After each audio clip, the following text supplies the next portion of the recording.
Hello there, book clubbers. Oh, we got a special episode for you. It's going to be fun. I'm Jeff Canada. I'm here with Lana Bashinsky. Hello, Lana. Hello and good morning. You know, a week off is good for a nice summer break, but I'm ready to be back and talking books. That's right. And we finished up the second novel of, the second part, I guess, of the Book of the New Sun, The Claw of the Conciliator by Gene Wolfe. And historically, we love to have the author on to discuss a book when we finish it. Unfortunately, Gene Wolfe is no longer with us. And so we've been doing alternative guests. And boy, do we have a special one this week. We have with us Jeff Beaudoin, who happens to be Lana Bashinsky's husband. And I think, if I may be so bold, the reason we are reading these books. Welcome, Jeff. Hi, how are you? Hi, pretty good. Yeah. Good to see you both. Good to see you. Is this true? Is this true that you are the one that recommended this book to Lana? Yeah, I think so. I was reading Book of the New Sun while I was reading the Malzahn books along with you both. And I was just really taken with them. And I suggested to Lana that she would love them. And so. And it wasn't a lie for once. No, I actually don't know if I ever asked you because you read all the time.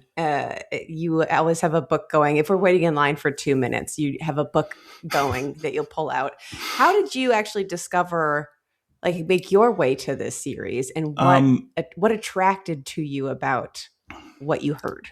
Yeah, I had heard about it before. I mean, it's a fairly famous-ish book. So I knew about it peripherally, but never really had the motivation to read it, I guess, until there's a game called Caves of Cud. Oh, yeah. That's fairly popular. And it's written by a guy named Jason Greenblatt, the writing in that game is very verbose and extreme and strange. And he sort of, in an interview I saw with him or something, he said as one of his major inspirations was the Book of the New Sun, and he's a huge fan of it. So, and I've heard a couple of interviews with him talking about it and things. So that kind of turned me onto it. I was like, oh, this is like an interesting thing recommended by this guy who's interesting, and I tried it out because of that. And then before I get into just your initial impressions of the book and what sort of pulled you through it, because as soon as you started reading it, I started hearing about it from you. For folks who are obviously not as well acquainted with you as I am, can you give everybody sort of a general taste of your sensibilities? So as we're talking through books and sort of hearing your taste, you've read a ton of sci-fi and fantasy. What are some of your favorite books? Yeah, sci-fi and fantasy is kind of like my go-tos. Some of my favorite books are Lies of Locke Lamora is up there, which I think you've probably mentioned, Lana, because I recommended that to you too in the past. The secret's out. Yeah. All my taste is just Jeff's taste. Not exactly. And then Lord of the Rings. I'm a big fan of Lord of the Rings. I have some Lord of the Rings tattoos. And I think one of the things that pulled me into Book of the New Sun is that the way it's written is very reminiscent of Lord of the Rings in a lot of ways. It has a lot of the same sort of style. And I think Gene Wolfe took a lot of inspiration from Tolkien in his writing. So, and then beyond that, I like, sci-fi.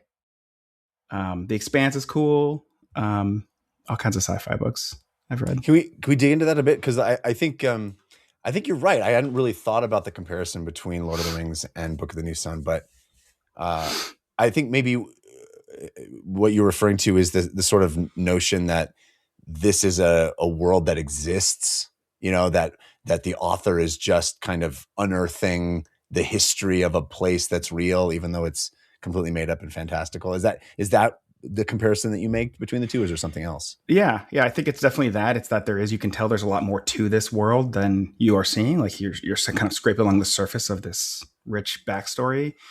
And just kind of Tolkien has a real fascination with language, like making up his own and caring a lot about like the history of England and its things like that. And clearly Gene Wolfe is very interested in the Romance languages and the histories of all that, and that everybody's name is, taken from Latin and the Bible and all these things. And so, to me, they feel very, very similar in a lot of ways. And the characterizations they use are very similar, I find.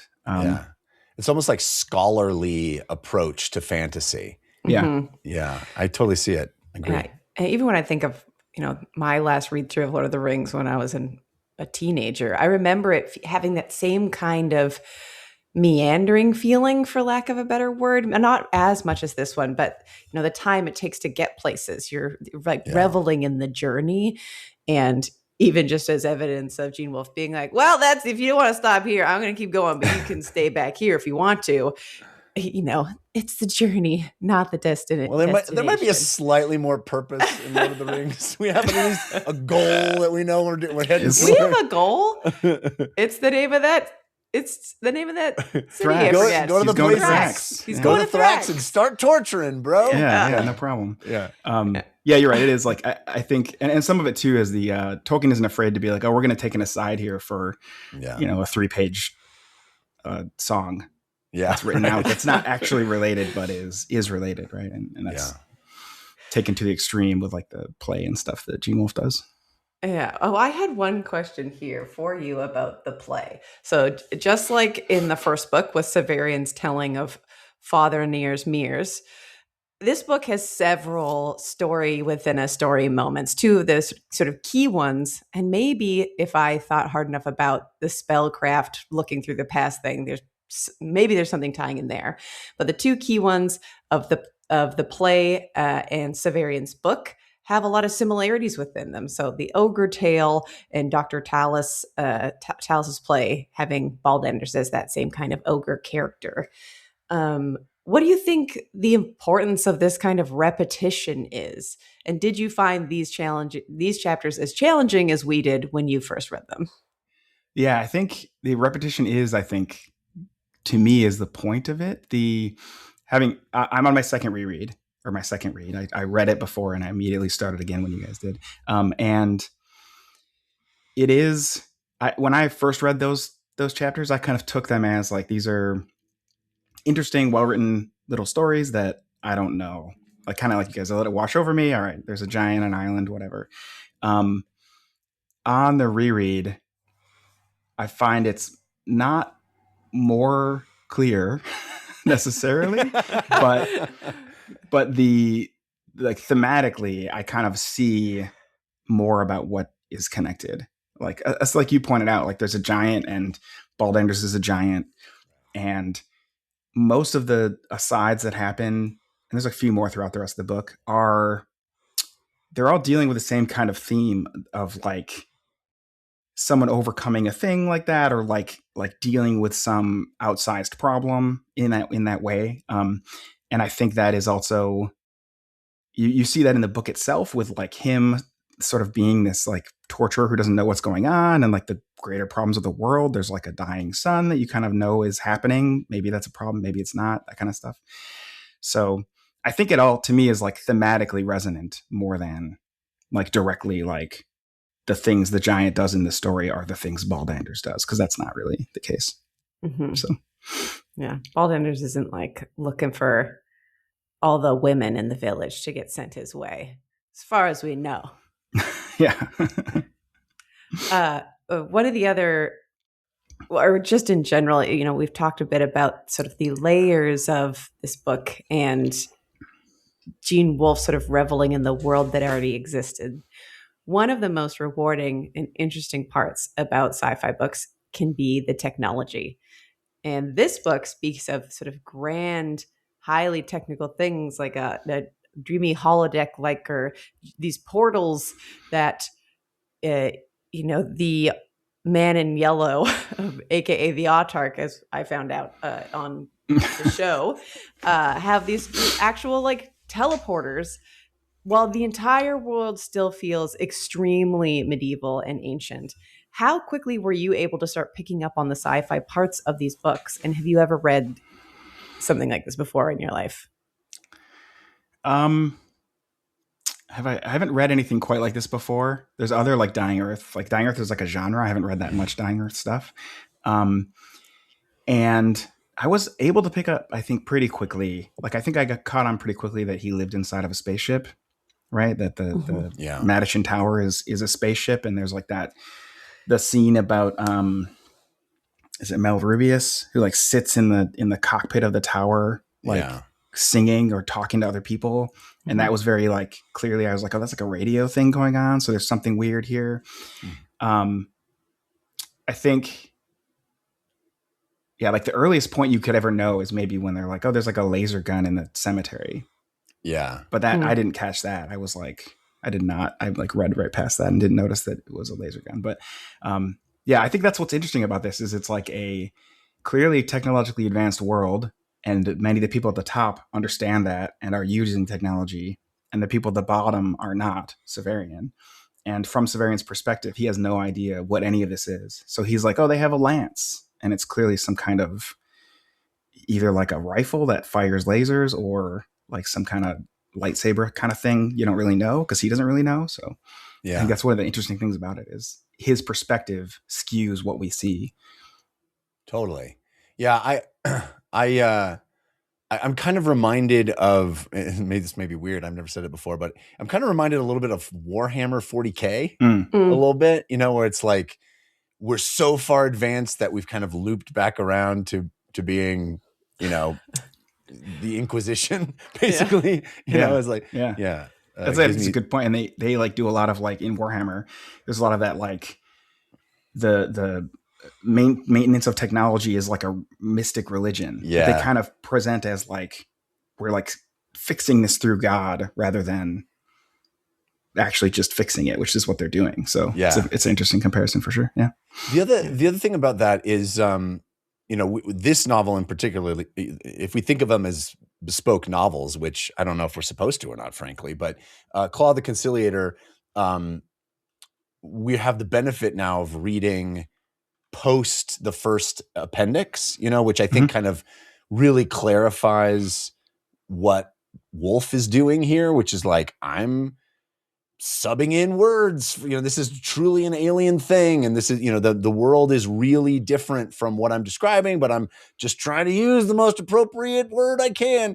And I think that sort of recontextualized the read for me, or at least the second section of the Book of the New Sun, because now I have that, explicit information in my head. My question for you is, when you read the events of this book, are you in your head imagining sort of medieval fantasy Earth, or are you imagining truly fantastical alien creatures and a red sky and all the stuff?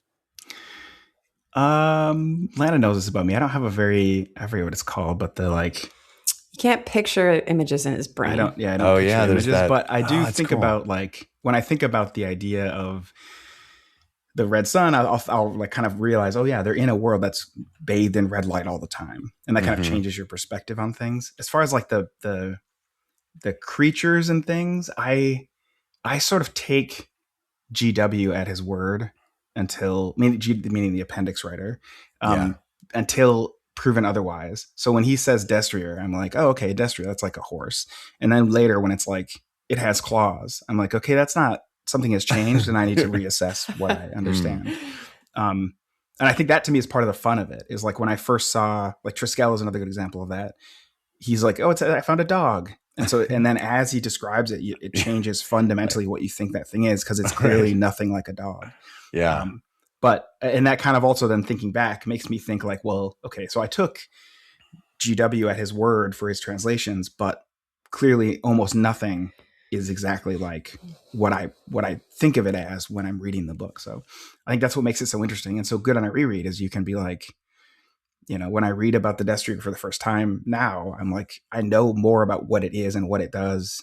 And like you'll get more and more information as the book moves forward, and it will change hopefully your perspective on those things too. So it's cool. That's so cool. I love that approach. I feel like I'm constantly reminding myself like, oh, this sky's red and this dude's these guys are aliens, and this, there's like that part where he's like bathed in the green light of the moon or whatever. Yeah. And it's like, oh, right. The moon is green. Okay. Right.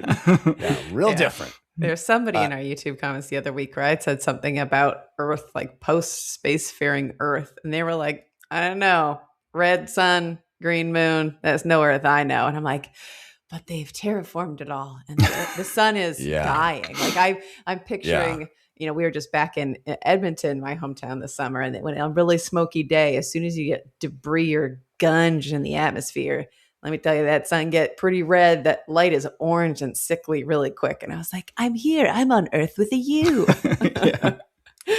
Just real quick, aphantasia is what that's called when you don't see images in your brain. Aphantasia, just for that's listeners. what he got. Got it. Yep. Got it.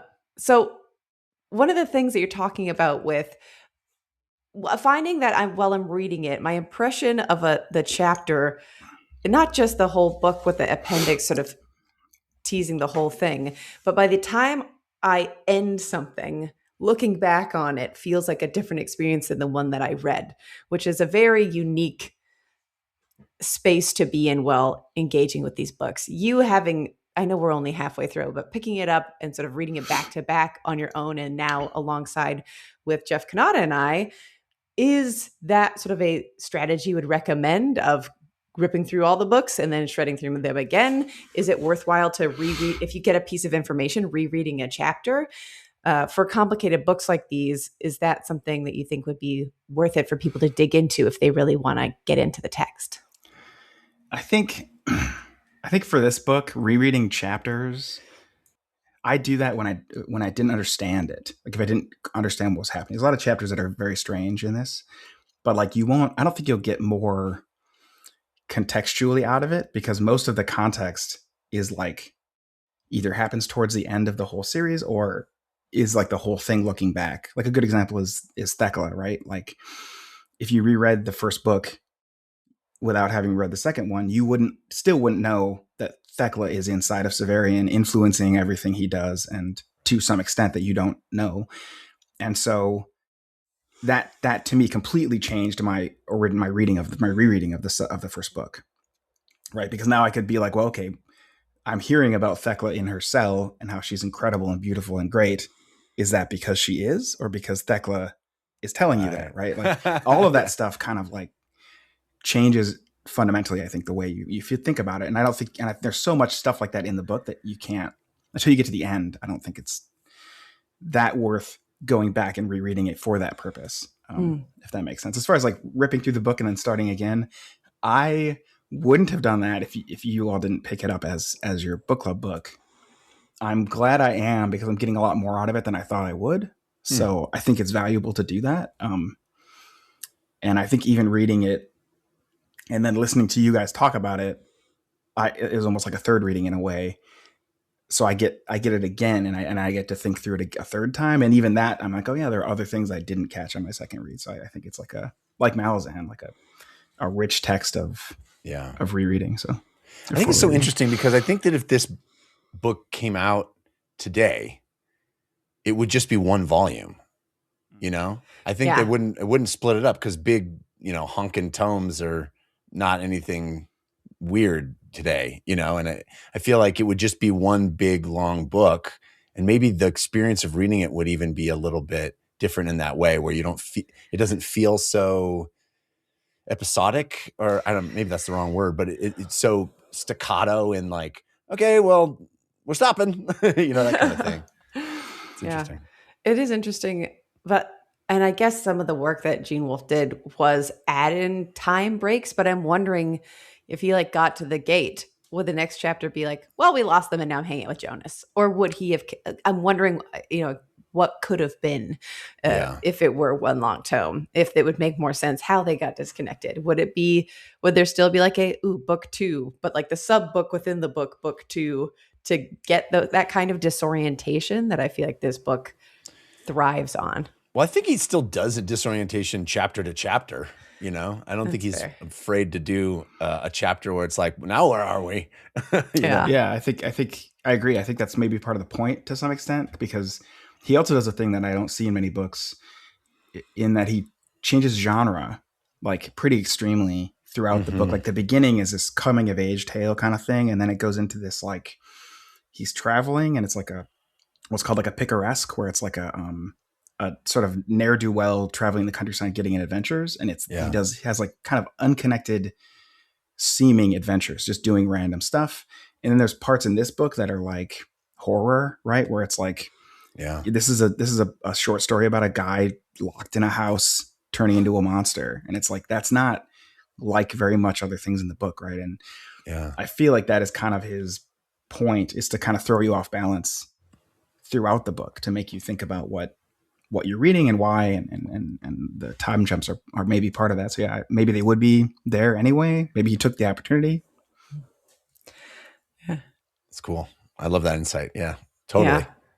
Yeah. Thinking of the different, you mentioning the house and sort of the ever looming threat of Agia hiding around every corner. Jolenta, Dorcas, and Agia are all of Severian's sort of different known, I guess, Tekla as well. I guess she and Thea and fake Tekla. Yeah. Yeah, okay. He likes all the literally every female, any female that shows up, Severian's into her, and at least a little bit. The woman in the Citadel Time or whatever. Yeah. Valeria is her name or something. Yeah. Well, you're dismantling my question. There's like a couple big ones. I think that the question is still sort of going to stand. The ones that you encounter the most, or that he talks about the most, I would say are Thekla, Jolenta, Dorcas, and Agia, above and beyond, as Severian's sort of core love interests, other than every woman in the world.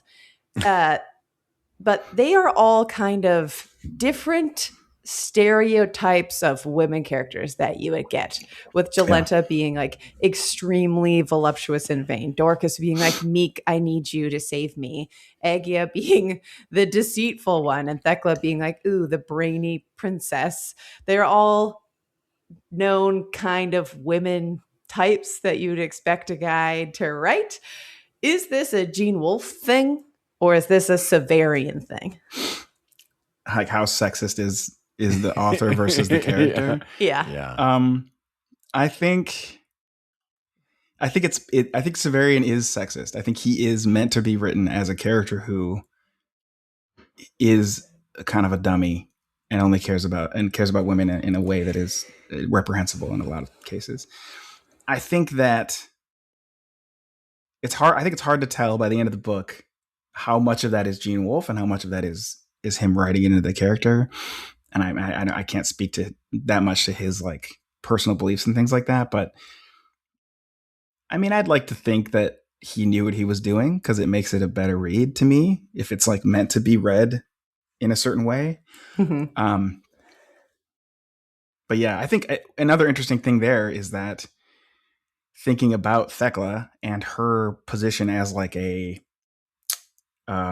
princess politicking, kind of doing this stuff, and how that certainly colors the way we are seeing Agia and Dorcas and all the other women in the book, like from her perspective too, right? Like, does Severian sort of like Agia because she's a competition for Thekla's intellect in a way, right? Like Thekla appreciates the challenge, that dynamic. Does he like Dorcas because she is effectively like not a character in a lot of ways, and so she's not a threat to Thekla?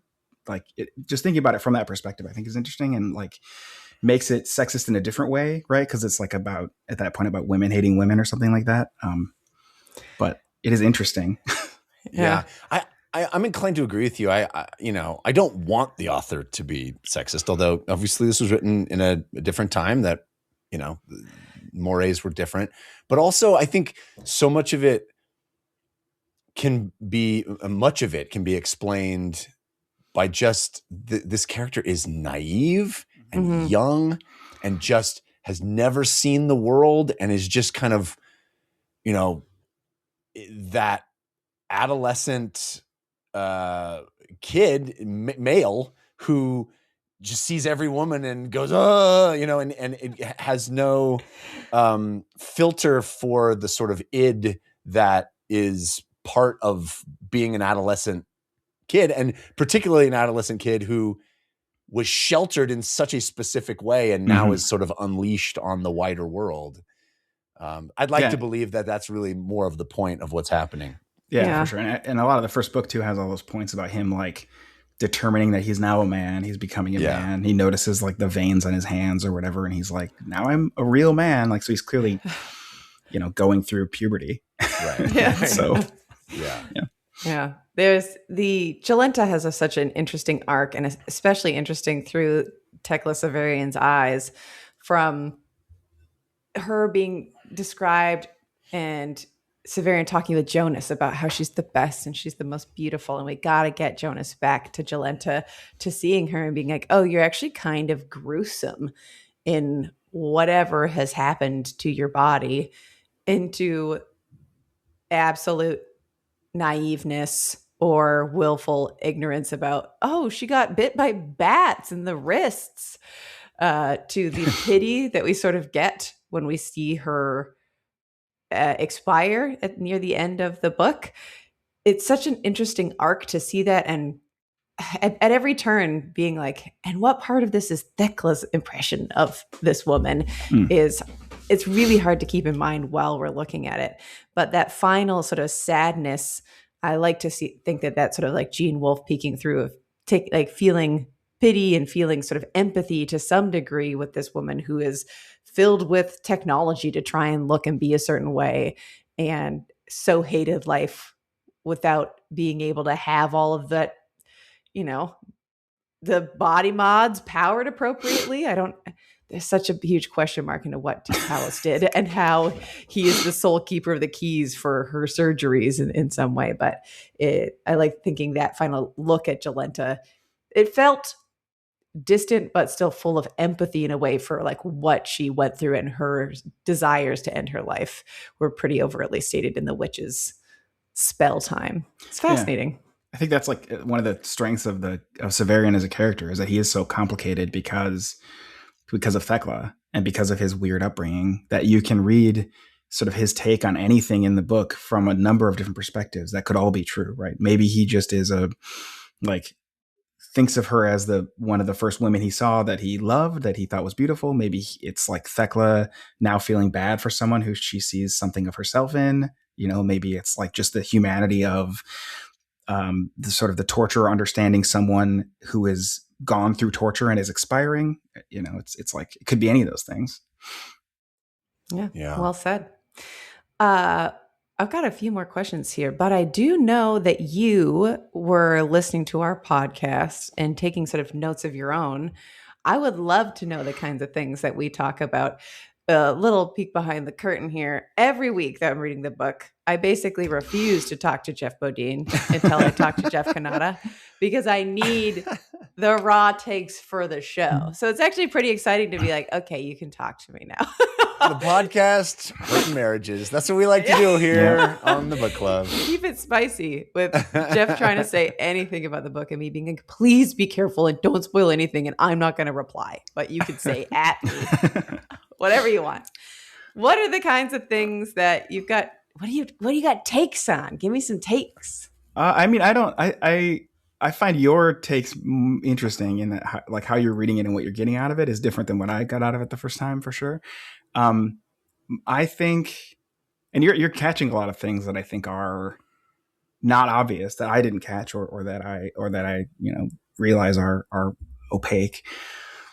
I had some questions. I was interested in what you guys at this point in the book think the Claw of the Conciliator is, and what do you think it does?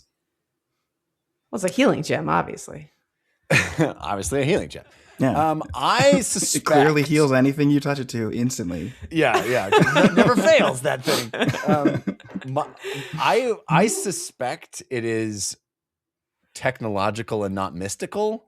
But I don't know in what way. Like, I think that there seems to be a consistent theme, and you kind of already referenced this, Jeff, about, him describing a thing that is clearly technical in a, mythological kind of way, because he's just naive to it.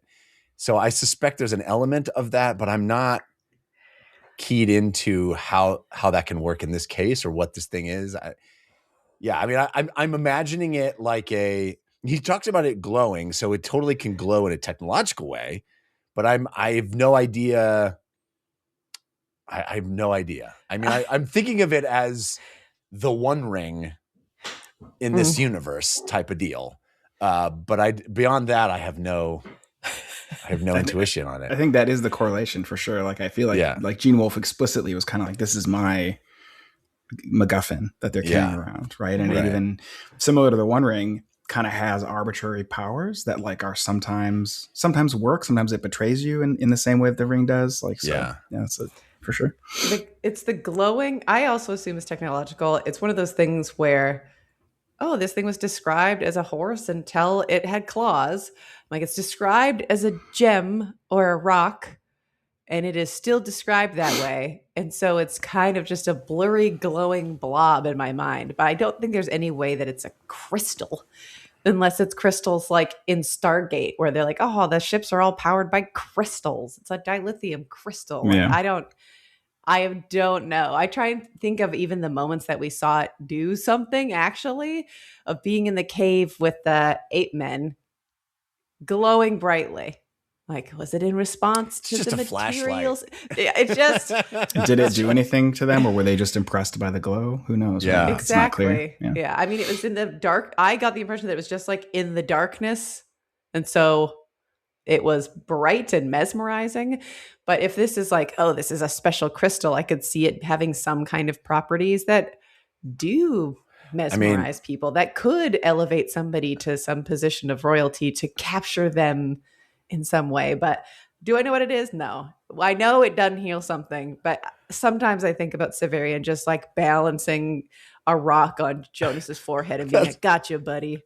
I love the notion now, if it is revealed to be something mundane at some, don't reveal it, but if at some point we find out it's mundane and literally in retrospect you realize that it's like a battery and he's just been pressing it against people's heads as a, like a dumb ape going, oh, look, the magic thing will work. I'm going to make the magic thing work. And it's not, Yeah. Go ahead. Sorry. I was going to say, as you might expect, it's never fully clear, and nothing in this book is ever fully clear. So it is one thing I like about the Claw is that you can kind of, there's some things you know about it and some things you don't, and there's a lot of space there for you to kind of be like, well, here's what's happening. Like, I have some certainties I feel about what it is and what it does that are only certainties because I've decided them to be certainties, right? And that's what I think is interesting, is then you can talk to people and be like, this is what I think it is, and you disagree. Oh, that's weird, right? So, well, in a similar way, and again, if there's more information later in the subsequent novels, don't tell us. But I would love to know your take on his perfect memory, because that's something that Lana and I get a lot of mileage over. I think it's hilarious where he just keeps reinforcing, I have a perfect memory, and then it just doesn't seem to be the case at all. Yeah, I think that he almost certainly has a better memory, or is different in some way than the average person, because he has the El Zabo feast and it has an effect on him that it doesn't have on other people. Meaning that like somehow gets integrated into his consciousness. So that is, he's different in some way that caused that. Maybe it's his perfect memory. Maybe it's something else. Who knows? I think that he clearly does not have a perfect memory, or at the very least, his memory is subject to the whims of his sort of like attention, right? Like, he kind of talks about how he has to, like, he can think about a thing and then he remembers it perfectly. But if he's not thinking about it, maybe he doesn't remember it. And so it's definitely like him overselling how awesome he is in large part. Yeah. And I think that's the interesting part of the book, is definitely reading the second time through, I caught a lot more spaces where I'm like, oh, this is like, you're just wrong. Like, what you're saying is not true.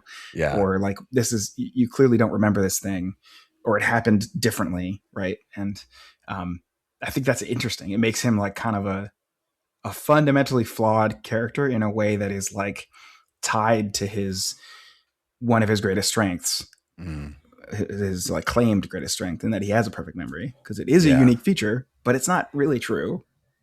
And you don't know how far that goes. Right. Yeah. I think that's one of the coolest things about this book, is that being inside his first person perspective about all this, he purports to be this just radical honesty guy who's just going to lay it all out for you. But you pick up on this sense of him exaggerating this or sort of fibbing about that, or, it's that like reading that tapestry of like what the filter of what Severian is willing to represent in his own life is such an interesting thing to navigate, I think, in the book. And I find that a fascinating layer of this that you don't often find in stories like this. Yeah. I mean, the book is propaganda, right? He says at the beginning, I am the autarch. Like, this is how I became the autarch.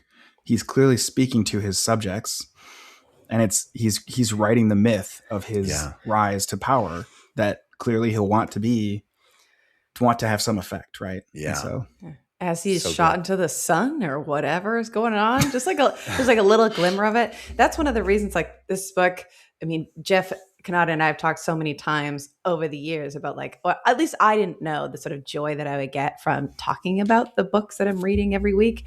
But this book, even folks listening, like, obviously I love hanging out with you. It's so wonderful. But being able to chat together, seeing the conversations in Discord, it's different than like listening to a podcast about, but please, obviously, listen to a podcast. It's great. But there's like something so special that this book offers, and there's so many layers to peel away and have these interesting discussions. It just is such a delight. And I feel like every time I talk about it, I either think of some probably insane revelation about it, or hear something and I'm like, I never even thought about that specifically before. Like in this conversation, Jeff Beaudoin, you mentioned, the class divide as part of the use of technology, where obviously some people who are like, know how to use it, are on top and they use it. You know, they have their quote unquote whips, which are other different laser guns that they will just for fun go and like shoot the people in the waiting room on a lark. What a fun Friday night. I'm like, I never, and they think they're in prison, but they're like in the DMV. It's so delightful to digest in the way. That to me is like, that's a good example. The other part of it is that even the people at the top who have all the technology and are using it, the autarch, is not like, there's so much left over from the immeasurable past of this world that this DMV waiting room, clearly no one remembers it's there. It's kind of running on sort of the bureaucracy and just existing sort of permanently in this state where people can just be sent there and then they live there, and that's this society that gets formed. And so, and like the fact that it's like clearly has like a drop ceiling, it's like from the 1990s or something, right? Like it's like it's back rooms. Yeah, it's like even the people that have all the technology and are using it don't necessarily understand everything about the world or what's in it, right? So they are also kind of just like picking up the dregs of the past is what it seems like to me. Yeah. Oh yeah. I think that's absolutely right. And it's so interesting that even the people that seem to be most tied into what's going on don't understand what's going on. They just sort of take things in this sort of mystical, top down. And one of the big questions in my head, and again, don't expect this to be even revealed at any point, but one of the questions in my head is always like, how much has the autarch orchestrated all of this ignorance, and as a way to control people and all that. And so, yeah. Or how much is he even like clued in himself? Right. Like right. You think about the kind of things you think a king or a autarch gets up to, and you're like, well, he must be busy. He must be doing a lot of stuff. So maybe that's why this like waiting room can be forgotten about or not known about. But then you're also like, but then he was like running the brothel in like the worst part of town for fun or something. Like, so what is his deal? Like how powerful is he? What does he need to do versus what he's doing? Like, it's very unclear what his role is and how much of a jerk or not he is. Like, so. Yeah. But then what is his deal is like the major, the overarching. Yeah. But even, what that scene where he's with Severian and, you just perceive him as the guy from the House Azure. He's like, yeah, get in this teleporter. Do it, maybe? And Severian's like, I'm not gonna. He's like, fine. There's like, he has like this understanding, but does he even understand that that's going to teleport him? Does he just think it's going to kill Severian? The implication feels like he knows what he's doing because people be teleporting. If he's over there, then he's also over here, or he's everyone, are the only possible options. It's a delightful mystery. What do you guys think about that's another question I had, is like, it is apparent by this point in the book that there's a bunch of forces sort of pushing on Severian in various ways, right? Yeah. There's like the Autarch himself. There's Vodalis. There's the Odalisque of Abaya, the giant woman in the in the water, and whatever Abaya and Erebus are. Like, you don't have a clear idea of what any of these people's goals are, what they're doing, but it is clear that they're all at least have an eye on Severian. Yeah. And what do you guys kind of think about like that? Why? What's up? Kanata? Oh, well, I'll say that he definitely feels interestingly, because the entire book starts with, "Hey, I'm the Autarch now, and I kind of backed my way into this." I get this sense that he's kind of a pawn, or maybe pawn is too strong, but being sort of, pinballed around by all these different things. And he's such a naive figure, and at every point he just sort of is going along with it. And here we go. Now, I got to fight a duel with a flower to this guy. Here we go. He just feels so not in control of his own fate. And it does feel like there's all these things sort of vying for him, or if not vying for him, but using him as a tool, pushing him this way and that way through his own life. But again, I don't know to what end, other than at some point he's going to be the Autarch himself. Yeah. And is it interesting? And is it true even, right? Like, does he want you to think he's important to all these factions because he wants his myth to be greater? It's not. Yeah. One of the things I think a bit about is people seem to recognize torturers on sight, or at least Carnifex specifically. Mm-hmm. Yeah, but like Carnifex. But there are some times that as he got further and further from the tower, people are still torturing over there. That guild still exists. There's been like hints of people being like, "What?" And they do live in a big spaceship. Well, some people are living in the waiting room. One of the things I think about is, other than him being a spacefaring society, did this ship crash? Did it land there and they made it a home? Severian is obviously this giant dude who's some kind of alien guy, but he's not like a full bugman like the Kakajans. There's some sort of mysteriousness to how the history of the Torturers Guild relates to spacefaring. You get the big water lady whose name that you mentioned that I forgot already. The Odalisque of Abaya. The Odalisque of Abaya. Called. I don't know what her name is. Yeah. She, the second she leaves the water, gravity is so heavy on her. Like, is she something that came from space and is floating through water now? Because that is like a closer sense of the type of gravitational forces that you would expect on a body versus being in space, the way that they do like space shoots for movies and underwater places. There's a lot of questions about Severian and Torturers Guild origin, and is he even some human thing, or is the Vatican Tower something that came from elsewhere, came here, and all these folks are paying attention to it because of it?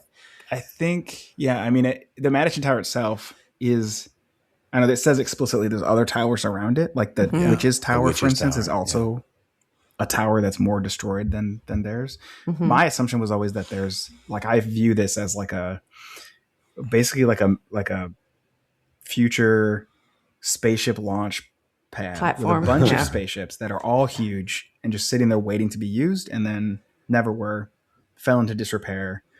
And then the Autarch was like, "Oh, whatever, turn that into the Torturers Guild. Like, we aren't using it. Go ahead." But interesting. it could be anything, right? Like, it's not. Yeah, I think the way I conceptualize it in my head is, we are in this dark age of this world, and there, people are just using the stuff that's lying around without knowing what it is or why it's there. But it's it's like walking into the ruins in Rome and just using it as your house because that was what was here, and not really giving much thought to why it was here in the first place. Yeah. And that's the way that Torturers Guild runs, right? Like, it's automated to some extent. Like, people get sent there. They have like a writ of what has to be done to them, and it's done, and no one ever like really interacts with them in any way. They're just kind of like on autopilot, like very much like the waiting room was, and very much like many things in this city seem to be. Is it's like, yeah, you know, we have this arena where we have people fight to death with flowers every night. That's just what we do. Like, it doesn't seem to be a reason, really, or it's just, you know, the guards are there helping facilitate the duels. Yeah. There are, through the book, certain little trigger phrases that have started to make my ears perk up as I'm reading. So the one that really started striking me through this book was, you know, blah, blah, blah, blah, blah, happened, but this person didn't understand. Or I said this to somebody and they didn't understand. Or I was looking upon the autarch, but I didn't understand why that was weird. Are there tricks or sentences or things that you found yourself looking to sort of digest, like these things that made you think sort of deeper about the text? Did you find trigger phrases that you were like, this is a thing I have to pay more attention in this moment too? I was impressed by that. I think that you're right. That is like a trigger phrase that Gene Wolfe is putting there for you to be like, this is something that matters. That, like, you know, this person didn't understand this thing. It also, I think, is interesting because it characterizes Severian as kind of a jerk, because he's always like, no one understands what I understand, right? So it serves two purposes there, but it is often things that are important that will come up later. For me, were there trigger phrases that I sort of thought about? I think to me it's more like the language, like the names of people. I sort of noticed there's like a different way that different people are named, right? So Severian and Thecla have, like, I don't know, the like Latin names or something, and then other people have names that are like not that, and you can kind of tell someone's class by that. Is an interesting way. And so, like, making assumptions about who someone is by their name is like a thing you can kind of do in this book that I find to be an interesting thing to try to figure out. All of the, like, there's a lot of like Christ allegory in this book that stuck out to me a lot. So every time, I mean, you know, healing the sick with the claw is like the most obvious one, but like there's like that whole sequence where he's hanging out with Jonas in an inn and he's like, oh man, I thought we had water, but instead we have this really great wine. Right? And then later on, he's like, oh, they gave us the wine, but it wasn't quite as good as the wine that the claw created. Like, just explicitly saying the claw somehow made this wine. And like that kind of stuff stuck out to me more definitely on the second read, but on the first read as just being like, oh, there's like, he's doing a specific thing, I think, that is obvious in that Severian is meant to be a Jesus figure, like in that way. And then there's also that kind of makes me then think about again, like Thecla being resurrected and the first chapter being him being resurrected as like multiple instances of nested Jesus allegory inside of this character that is also like doing one of the most evil things a torturer is, like, just, it's like such a complicated and nuanced thing that like anything related to any of that stuff, I'm like, what is this trying to say? What's happening here? Love that. Yeah. I actually remember before we started reading that you were like, oh, this book has so much Catholic allegory.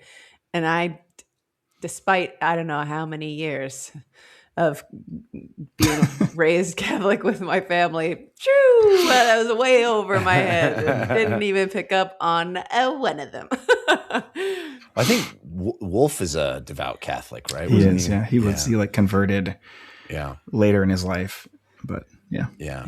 But that's so interesting, because having this Jesus figure be the torturer would not be the way that I would think somebody who is a devout Catholic would be making those connections of like the biggest jerk in the book is your son of God. I don't know. That seems like a yeah. I mean, I have a lot of thoughts on this, some of which are probably not the best for podcasting, but I think that Catholicism is complicated, involves a lot of guilt, involves a lot of like people sinning fundamentally and doing a lot of things that are bad and then being forgiven outside of themselves, right? And that is, so I don't think it's contradictory to be like, this person is explicitly a sinner, like he's doing bad things, and this is a redemption or a something like that, right? So I don't have enough experience in Catholicism to really know what that's like, right? But it is interesting to see from the outside as like I can get glimmers of like what this is trying to do and how it's trying to present itself. And then also just as a book, I can read it as like a cool fantasy story about a guy. Like Jesus allegory stuff is all over almost every book that's written by a Western person. Culture. Yeah. So like it's common enough that I can kind of be like, all right, I don't need to worry about that part. But also it's very interesting because it is so explicit in this book.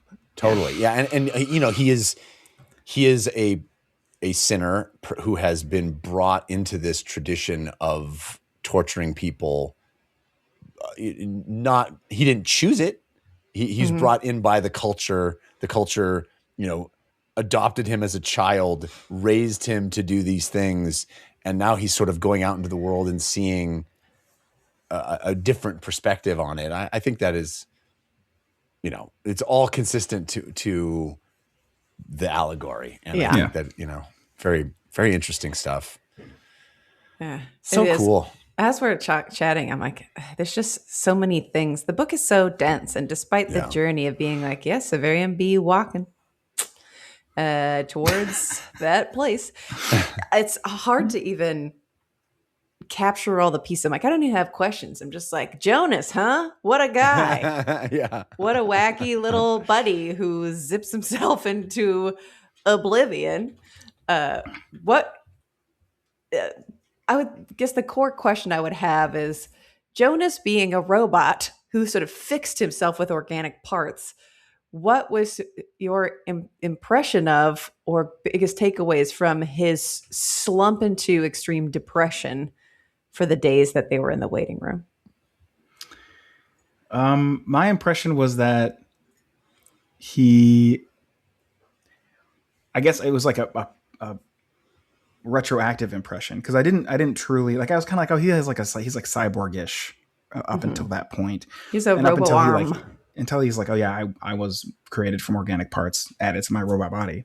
I didn't really know he was a robot. So when he was like, got hit by that whip, and then I thought he was just like dying or whatever, and I think he was. I feel like the whip had an sort of unexpected effect on him, is my impression, is that like he somehow, because he's a raw robot, got hit by this thing and it messed him up so extremely.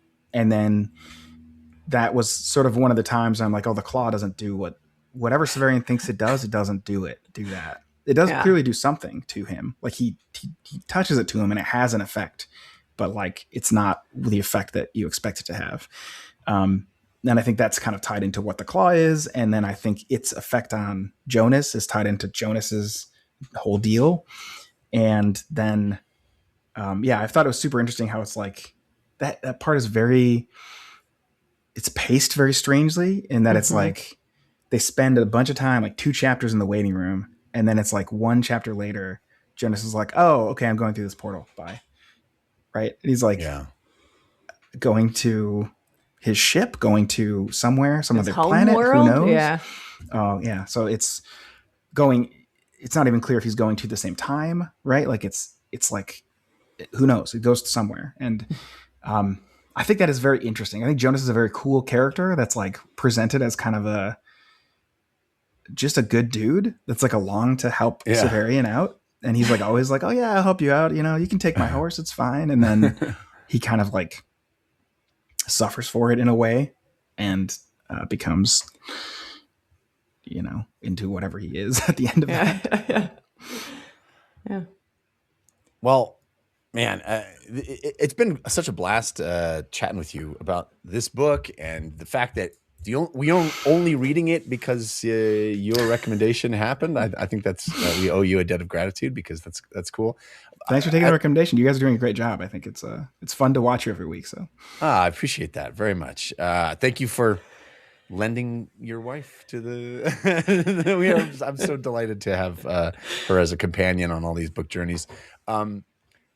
as we wrap up, I would love for you to kind of talk a little bit more about other books. You're an avid reader, fantasy and sci-fi. What is your favorite book of all time, if you have one or a few? And what other types of stuff are you drawn to? Yeah. I mean, I mentioned Lies of Locke Lamora. I think that I'll say it more clearly. Lies of Locke Lamora. It's like Gentlemen Bastards. Lies of Locke Lamora is like Scott Lynch, the author. Yeah. I think that book is like one of the best fantasy books. It's like a cool heist story about like a bunch of like thieves trying to get theirs, and it's super well written, has great characterization, is just a fun read, and all the rest in the series are also pretty good. What other books am I into?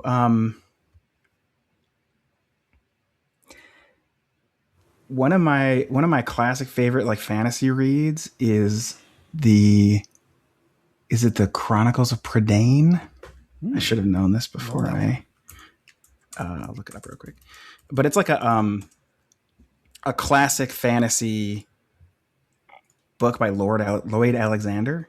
And it's a sort of a weird fantasy take on like a character going through the world, and kind of like it's like a kid trying to. It's a lot like Silverian is the beginning, but not super dark. Well, that's like a classic one, like Lloyd Alexander Chronicles of Prydain. It's like 6 books, and it's like has like Chronicles of Narnia kind of feel to it, but it's like a little more Europe, like classic European in that way. I've never heard of this. It's a cool book that's worth checking out. It's great for kids too. It's like a young adult kind of book. Evidently, Lloyd Alexander's middle name is Chudley. Oh, Chudley. Sounds about right. That's rough. Never heard that one before, but rough. Lloyd Chudley Alexander. It sounds like what I'm just going to start calling people who are annoying me. All right, Chudley. Just Lloyd. Just shorthanded to Lloyd, and they won't know. I had one last question for you, Bodini. Yeah. You are, I find, a very well-rounded and patient reader. I've seen you take on, I'm not going to get the names of them, but there's like the Chinese book that was like classic Chinese literature of stories that is, a translated thing, but also dense text because it's water margin. Yeah. Yeah. Water margin. And, books like Book of the New Sun, you joined us for the Malazan books. How do you feel like you got comfortable taking on more challenging texts? And for any of the folks listening, what would you recommend for other people who would like to get comfortable sort of exploring outside of their comfort zones and doing sort of the same thing that you do? Yeah. I think That's a great question. So Water Margin is another book that is surprisingly good. It's a Chinese novel that's like from 600 AD or something. It is Bandits of the Marsh, isn't it? There's all kinds of names for it, but anyway. And that is a very hard book to read because it's like culturally dissimilar from what I would be used to. I think I lucked out in that when I was young, I read Neuromancer, and Neuromancer is a fantastic book. It's cyberpunk. You cannot understand many of the words in it because they're not real words, and they're used in non-standard ways. And when you're reading it, there's no way for you to like understand what's happening other than to just keep reading. And so it kind of taught me that skill of like, all right, I'll just keep reading about this cool gun or whatever. And then maybe I'll figure out what's going on later. And that is kind of how I approach things now. I think there's sometimes when I skim over stuff that I shouldn't because of that, because I'm like, I'll get it later, and I never come back to it. But that would be what I would do, is read a book like Cyberpunk that you can't help, or any kind of cyberpunk book that you can't help but have to sort of just let wash over you and engross yourself in the setting and the world and things like that. Another good example of a book that you have to do that with is a book called Anathem. It's by Neil Stephenson. Neil Stephenson, yeah. It's like a pretty huge book with a pretty complicated plot, but like the whole book, most of the nouns in the book are made up, completely made up. And you cannot, when you're reading it, you have to kind of just get it from context clues and understand what they're talking about. Either doesn't matter or you'll get it later. And that is a book I would recommend to almost nobody because it's so impenetrable, but is like a really fantastic book that does that exact thing. So I think to me, it's like maybe find joy in learning while you're reading, right? Like, Yeah. Like, I don't know what this word is. I don't know what it means, but I'm going to by the end. And that's cool, is I think my approach. Very nice. Excellent advice. Wonderful stuff. Huge thanks to Jeff Beaudoin for joining us and for recommending these books. Thank you all for hanging out with us and listening. We're going to dive into the next novel of the Book of the New Sun shortly. It's going to be a little weird over the next few weeks because it's summer. I'm traveling. There's going to be some weirdness, but we will do our best to communicate all of that to you. As always, in the Discord, which is 5x5 DLC on Discord, we'll have our roadmap of what we're doing next, and any communication will be there first as well. So head over to Discord, sign up, join us there, and in the meantime, have a great week. We'll see you next time.